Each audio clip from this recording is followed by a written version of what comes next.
At 9:58, the Caribbean sky was nearly silent except for one unmistakable sound. The steady, rhythmic pulse of a Marine Corps AH-1Z Viper slicing through the air at 150 knots, 2,000 feet above the water. On radar, it looked like nothing more than another fast-moving contact. In reality, it was a highly specialized answer to a threat that had not yet realized it had been found. Below, a Cartel speedboat was pushing north from Venezuela at 45 knots, doing everything it could to disappear into the chaos of open water. The Viper had launched just 15 minutes earlier from the USS Wasp, a San Antonio-class amphibious transport dock holding position east of Curacao. Its twin General Electric T700-GE-401 engines delivered 1,800 shaft horsepower each, their turbine hum filling the pilot's headset like calm, measured breathing. Inside the cockpit, the pilot's visor glowed with data from the Top Owl helmet-mounted sight system. Range, 18 nautical miles. Closure rate, 195 knots. Time to weapons release, just over 7 minutes. Through the FLIR, two bright heat signatures pulsed against the dark ocean surface. Twin Mercury outboards, each producing 300 horsepower, pushed the small vessel forward with unregistered intent. The engines were slightly out of sync, creating an uneven rhythm that stood out even over the water. The pilot marked both signatures in the system. Far above, a P-8 Poseidon was watching the same pursuit unfold in remarkable detail. Cruising at 20,000 feet, it had first detected the contact with its AN/APY-10 radar. The profile was unmistakable. Twin engines, fiberglass hull, and a course that strongly suggested contraband movement. The aircraft's crew had released a few sonobuoys for acoustic confirmation. The playback matched the radar picture exactly. Two 300 horsepower outboards moving north along what smugglers like to call the Caribbean Express. For U.S. forces, it was simply another piece in a long-running maritime pattern. Down below, the Viper crew prepared to engage. Inside the cockpit, everything remained controlled and methodical as the pilot moved through the pre-strike checklist. The laser code was set to 1113, a unique designation ensuring the missile would follow only its assigned target, ignoring stray reflections and background interference. The target sight system synced perfectly, projecting coordinates and heading directly into the pilot's visor. The infrared turret, slave to his head movement, responded in less than 200 milliseconds. Every small turn of his head shifted the sensor instantly. It felt less like flying and more like directing the aircraft by instinct through a helmet worth hundreds of thousands of dollars. The Viper's stub wings carried 8 AGM-114R Hellfires, 4 on each side. Each missile weighed 108 pounds, measured 64 inches long, and could reach roughly Mach 1.3. For this mission, the pilot selected direct attack mode. There was no need for a top attack profile against a fast fiberglass boat. Fuse setting, instantaneous contact. The moment of impact would be the moment of effect. Beneath the cockpit, the chin turret housing the 3-barrel M197 20mm cannon remained quiet. A reminder that there was still a backup option if needed, but the pilot did not expect to rely on it. At this distance, the numbers were aligning exactly as planned. Across Link 16, the digital traffic stayed constant. The Poseidon's crew sent updated telemetry. Boat speed 45 knots, heading 350 degrees. Estimated time to Venezuelan waters 15 minutes. Estimated time to Hellfire impact 12 seconds. The picture was clear and the smugglers were running out of room. At 10:06, the Viper entered firing range. The pilot stabilized the aircraft at 2,000 feet. Below, the sea seemed almost flat. The laser designator armed with a quiet tone. Invisible to the naked eye, it projected a tight beam at 1.064 microns, fixed precisely on the target hull. To the Hellfire Seeker, that beam was unmistakable. It was the only point that mattered. From there, everything followed procedure. Configuration complete, systems green. The pilot's thumb hovered over the weapon release. Then the order came through, clean and clinical. Viper 21, weapons free. He exhaled once and kept his eyes on the two bright signatures below. The command was brief, standard, final. His thumb pressed the trigger. The left rail released and a Hellfire Romeo dropped free before its solid rocket motor ignited, fully committing the missile to the mission.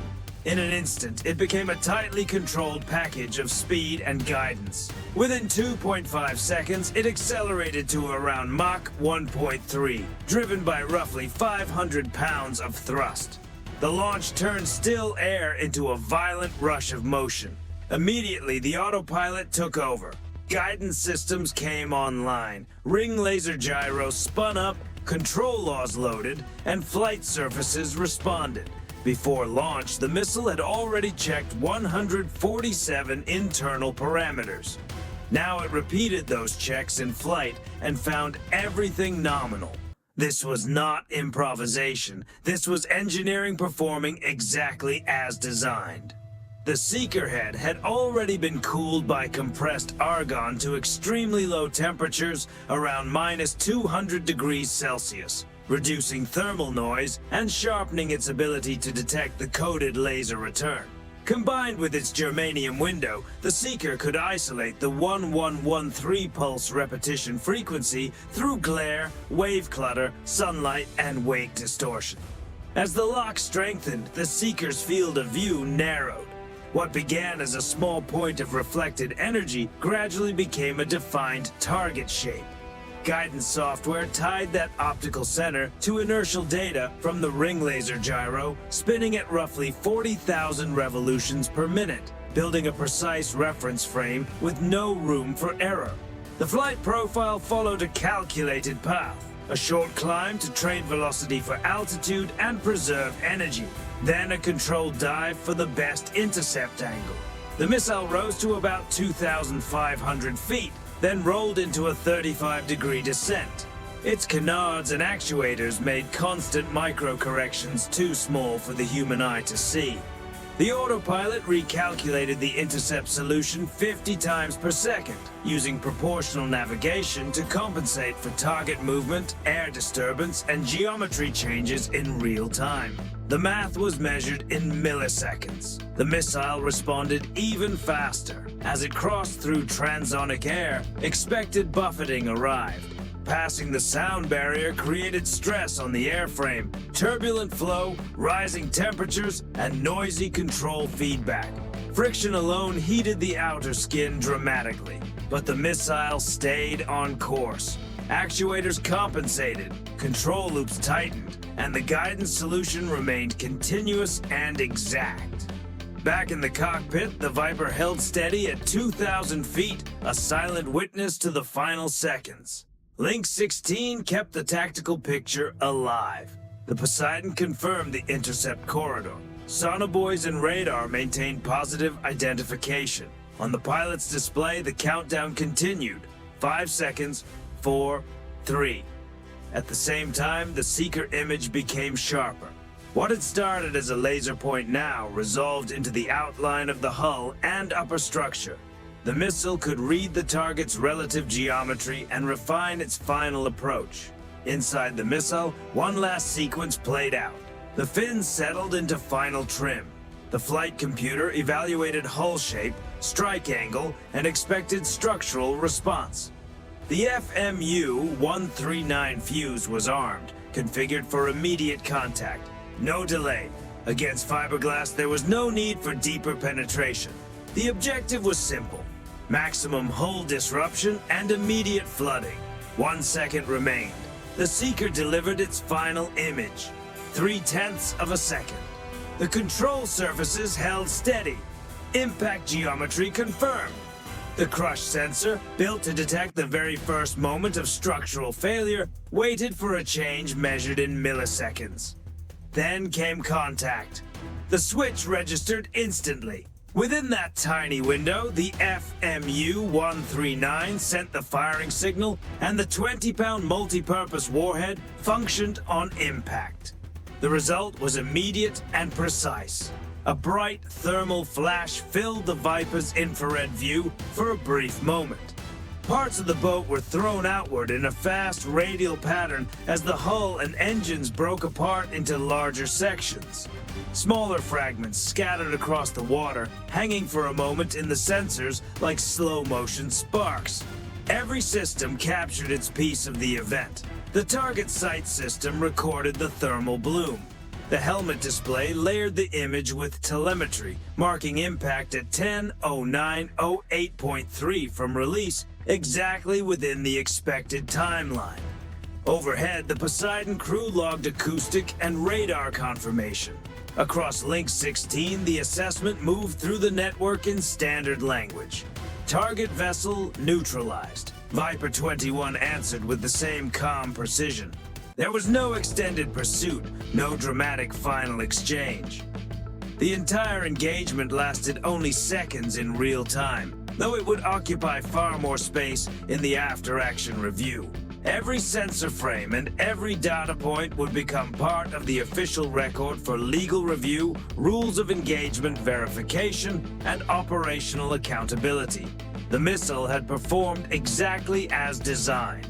Calibration, cooling, gyro reference, and proportional navigation had all done their part, turning planning into outcome. Back in the cockpit, the pilot swept the turret once across the debris field, then turned north for rendezvous.